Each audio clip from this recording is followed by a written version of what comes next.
Addiction is more a description of behavior. It's a description of drug-seeking behavior. The person is dependent.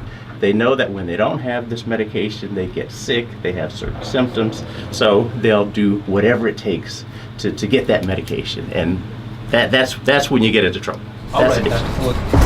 Years ago, for chronic pain, it was almost against the law not to treat someone who had pain, not to treat a cancer patient who had pain.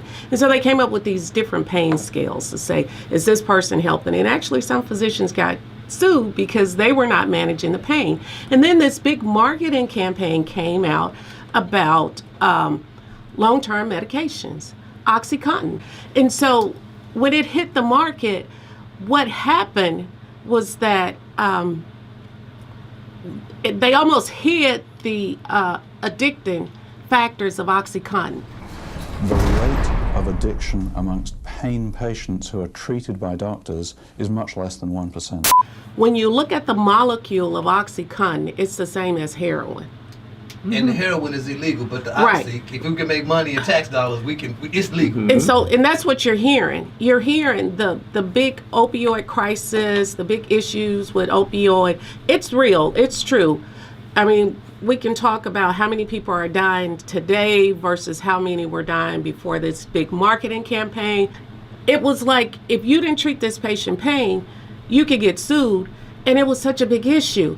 But why not give them something that is actually, now we realize, is as addicting as heroin to help their pain. And not only is it as addicting as heroin, but it also causes a decrease in the immune system. And so they're learning this now. But here's what you're seeing. We're learning this now because most of the people who are dying from opioid are Caucasians. Because unfortunately, we couldn't get the OxyContin. We didn't know to ask for it. We couldn't get the prescription for it. Well, you know, it's always a gap. It's who's dying now that's the issue more so than that people are dying. So heroin is always, heroin after the Vietnam War, I think became a kind of, that became the marketplace and it got big then. The opioids coming back, the soldiers used it, they brought it home, you know, the markets were open then.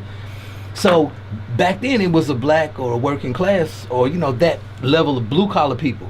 Now it's not. In 1999, 1999, there were about 2,900 overdose deaths related to prescription opioids. By 2007, there were 11,500.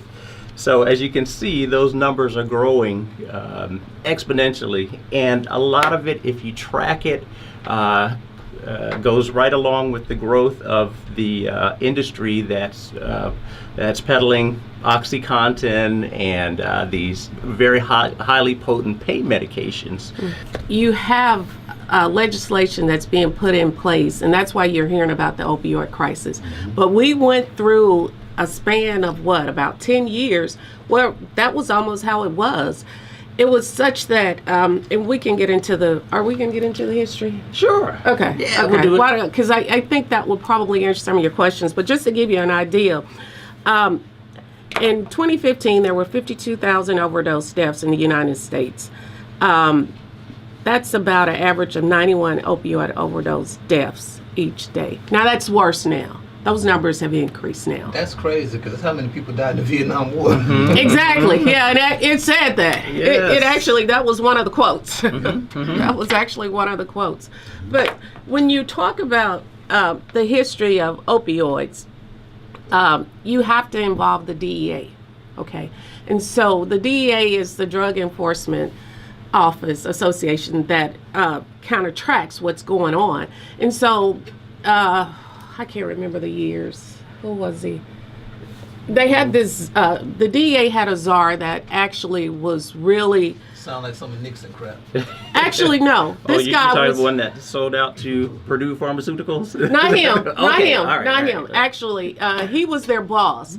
And so he understood the ill effects of opioids and was really arresting doctors, suing the pharmaceutical companies, doing things that you're supposed to do. That's why a lot of it went to online internet. You could order your drugs online. He stopped that.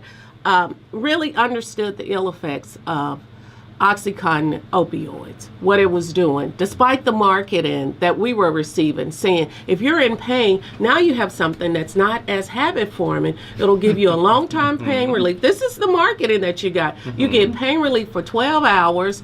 It won't have the negative effects of making you drowsy, which is what some of the short-actings will do. And you can have a better quality of life. They don't wear out, they go on working. They do not have serious medical side effects. And so these drugs, which I repeat are our best, strongest pain medications, should be used much more than they are for patients in pain. That was the marketing. Better than cocaine, huh? All but that. They said all Just but short of that. that, yeah. Just short of that. But it's legal. Yeah, what they did was they were able to control the research studies. They would pay maybe 20 scientists to do research studies. Maybe 18 of those results were unfavorable, so they'd only talk about the two that were. that were. Exactly. That's what they would put in their marketing materials. So they were selling. They were giving this pitch to physicians. They were providing little treats at medical schools to kind of get that into the curriculum. And most disturbingly, they were able to influence regulatory agencies. They started to influence hospital accreditation agencies. If you're not using enough MS content to treat your patient's pain, then you're committing some sort of negligence. So on the ad, he had pictures of business cards of like 10 doctors who all recommended this medication, and they said, this is great. I use it for all of my patients for this indication, whatever. Turns out none of those people even existed. One of his techniques was to broaden the indications for any particular medication. So for instance, Valium, which was only supposed to be used for anxiety, was broadened to any kind of indication that may cause stress. He even had ads marketing the use of Valium to college students who were stressed out about taking examinations. So this is the kind of guy Arthur Sackler was. Y'all, this is scary because, I mean, I'm listening to what you're saying and I'm reading between the lines, and basically what you're saying is that it's just like, I like to call him Don the Con artist as president. We've got people, you can't necessarily even trust science and medicine because the same kind of people are behind it. It's very disturbing. It's very disturbing because as a physician, I mean, you try to look at the research and you look at the information and you want to provide the best care for your patients. And then you go back and you read about how all this was kept, how it was undercovered, and how they paid millions when they were found out just to make this go away. And when people were trying to make them pay and knew that they were criminals, then they hired the attorneys that used to work for them, and then you had your government to come in and say, hey, back off, leave these people alone. There's one article that I found very helpful, and it was written by a guy named Patrick Radin Keefe. He's an investigative reporter, works with the New Yorker. It was published in October of 2017, and I think it's called the family that built the House of Pain or something. I can't remember the name of the article, but it's in that is in that October edition of New Yorker, and he goes into great detail talking about the family that owns Purdue Pharmaceuticals that really had so much to do with the shape we're in now. The patriarch of the family, a guy named Arthur Sackler. You may recognize a Sackler name from a lot of charitable work that the family does. Well, Arthur was a physician back in the 50s. He came up during the Depression, and he actually trained in psychiatry, but the way that he funded his medical education was writing print copy for ad agencies around New York City.